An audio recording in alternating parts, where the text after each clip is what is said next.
Asus just launched that flippy 6Z in India, and it seems to be aimed right at the OnePlus 7. So how do these two phones compare? What's the better pick if you had to choose between these two? Let's find out. And to do so, let's start with the display today. So first, the Asus 6Z. Now guys, if by chance you're confused, yes, this is the same phone that's sold as the Zenfone 6 in other markets. A trademark lawsuit in India means Asus, at least for the time being, are not allowed to use the Zenfone moniker, hence the change of the name to Asus 6Z. Anyway, the displays, the Asus 6Z comes with an all-screen display which gives it an edge. The OnePlus 7 on the other hand has a tiny water drop notch like its predecessor. The display sizes are very similar, 6.4 inches on the Asus, 6.41 on the OnePlus 7. The bezels are ever so slightly larger on the 6Z, which is why the phone's taller and wider despite a similar sized display. Now the resolution's the same Full HD+, but the technology used, it's not the same. The OnePlus 7 has an AMOLED panel, while the Asus 6Z uses IPS LCD. Now this is gonna boil down to personal preference, so what's your choice? Both have pros and cons. On one hand, we have smaller bezels, AMOLED, but with a tiny water drop notch on the OnePlus 7. On the other hand, we have all screen, but with a little larger bezels and IPS LCD on the Asus 6Z.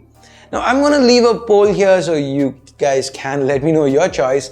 Personally, I prefer the inky blacks and higher contrast that AMOLED brings to the table, and I'm gonna give this one to the OnePlus by the tiniest of margins. So OnePlus goes ahead 1-0. Guys, by the way, if you've been liking what you've been seeing so far, please do consider turning on notifications by hitting that bell icon. Hey, Ash here, you're watching C4E Tech. Now, built-in design, both phones offer glass builds with metal in between. The difference here is while both Asus and OnePlus use Gorilla Glass 6 to the front, Asus has Gorilla Glass 3 to the back, while OnePlus offers Gorilla Glass 5. Another advantage for OnePlus is the fact that the OnePlus 7 has a smaller overall footprint, and it happens to be shorter, narrower, slimmer, and even a little lighter. Additionally, OnePlus also happens to offer day-to-day water resistance with the OnePlus 7. That said, the Asus 6Z does offer a headphone jack that the OnePlus 7 doesn't, and Asus even offers microSD support in the form of a triple slot. So again, we have pros and cons on both sides, but here I feel the headphone jack and the triple slot are worth a lot more than the rest. So I'm gonna give this one to the 6Z, scores level 1-1. Now let's go ahead, take a look at the Sundries before heading on to internals. Now since we touched upon audio, let's talk speakers. Both phones do have support for stereo speakers, and the audio output is equally loud and clear. Nothing to really separate them, that is, until the outdoor mode is turned on the Asus 6Z. When that's on, the 6Z blows the OnePlus 7 away. It's so loud, I think it's even louder than the ROG phone, which happens to be amongst the loudest speakers on any smartphone till date that I've heard. So good job Asus.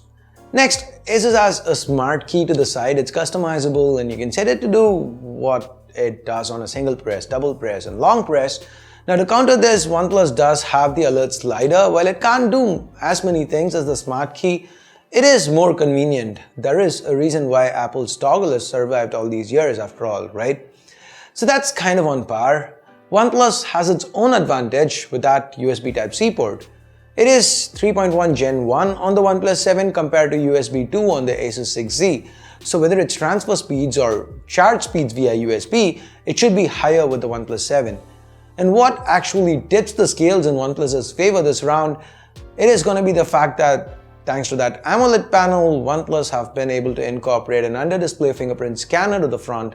Fingerprint scanners to the front, they're just more convenient, easier to unlock. Say for example, when the phone's on a surface, you don't have to pick it up like you'd have to do with the 6Z, which has a physical rear fingerprint scanner. So Sundry's OnePlus 7 scores 2-1 in favor of OnePlus. So next, let's move on to specs. Now both these phones, they're powered by a top-of-the-line Snapdragon 855 chip. Now that's the flagship Qualcomm chip, arguably the best chip on the Android side of things today.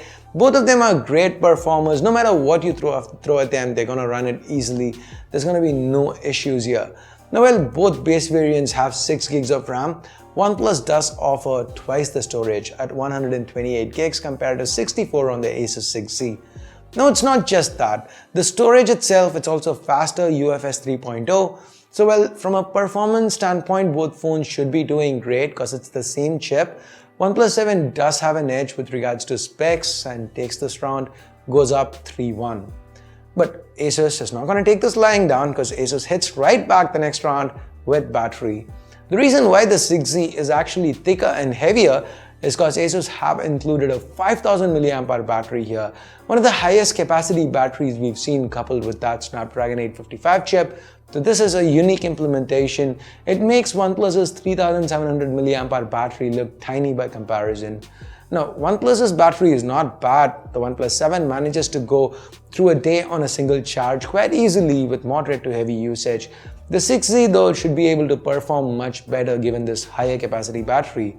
And as far as charge speeds go, the OnePlus 7 has support for 20-watt word charge, while the 6Z has support for slightly lower 18-watt quick charge.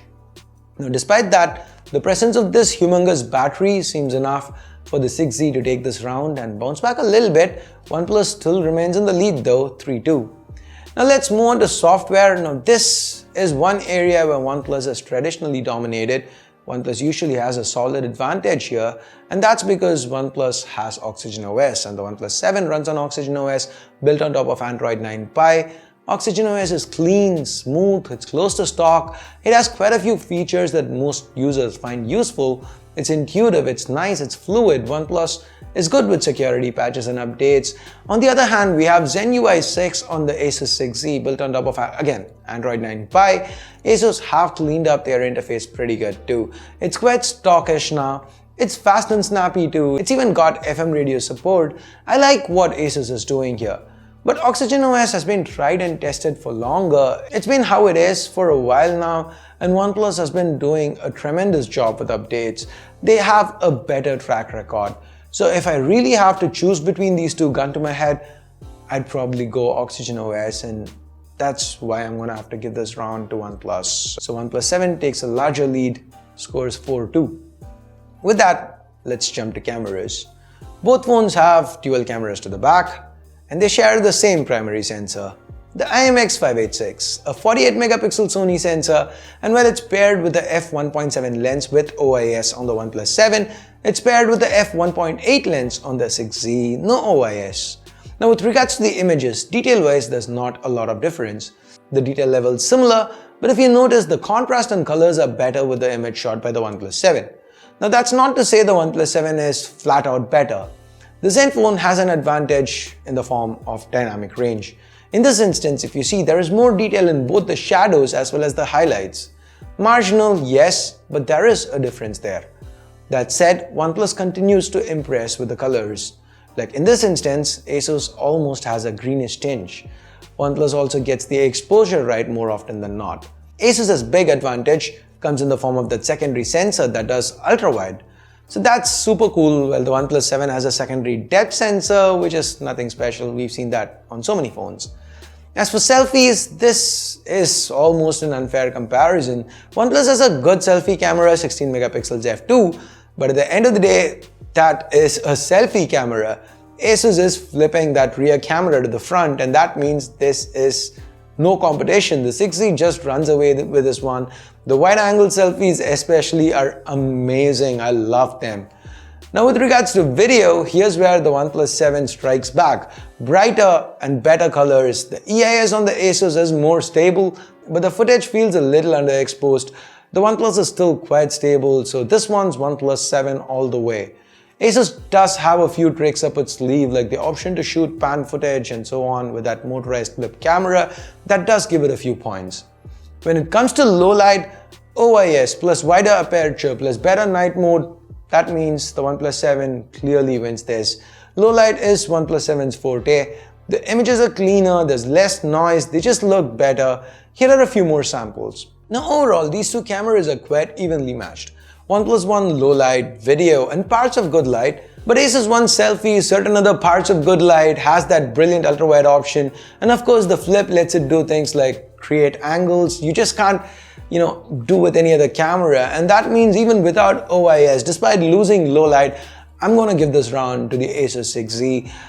And still, Asus trails 3-4 as we head into the final round price. Now, as far as price goes, the 6Z is priced lower. It starts at 32,000 rupees compared to the OnePlus 7, which starts at 33,000 rupees. But actually, wait a minute. The OnePlus 7 is at 33, yes, but that's for the 128 gig variant, while the 6Z is at 32 for the 64 gig variant. The 128 gig variant of the 6Z is priced at 35,000 rupees, meaning the OnePlus 7 is the cheaper option and it actually wins price and wins this comparison 5-3. The OnePlus 7 is the better phone. Now, this wasn't as close a competition as I thought it would be. Asus has an interesting camera, yes, but I really think it's time they go AMOLED. They did that with the ROG phone, so I don't think they can't source AMOLED panels. If the 6Z had an AMOLED panel and was priced a little cheaper, a little more competitively, I think it would be a better option. I think they would be able to lure more buyers away from the OnePlus 7. But as of now, I think OnePlus can rest easy. The OnePlus 7 still remains king of the segment, at least as of now, since there is stiff competition coming soon, real soon. Anyway, that's pretty much it for this comparison. What do you think about my conclusion? What did you feel about the overall comparison? What's your preference? The 6Z, the OnePlus 7, and why? Let me know in the comments below. And like the video, hated it, thumbs up, thumbs down based on whatever you felt about it. Also subscribe and turn on notifications by hitting that bell icon if you haven't yet. Thanks a lot for watching. Till next time, my name's Ash. You've been watching C4 Retech, and I'm signing off for now. You guys have a great day. Bye-bye.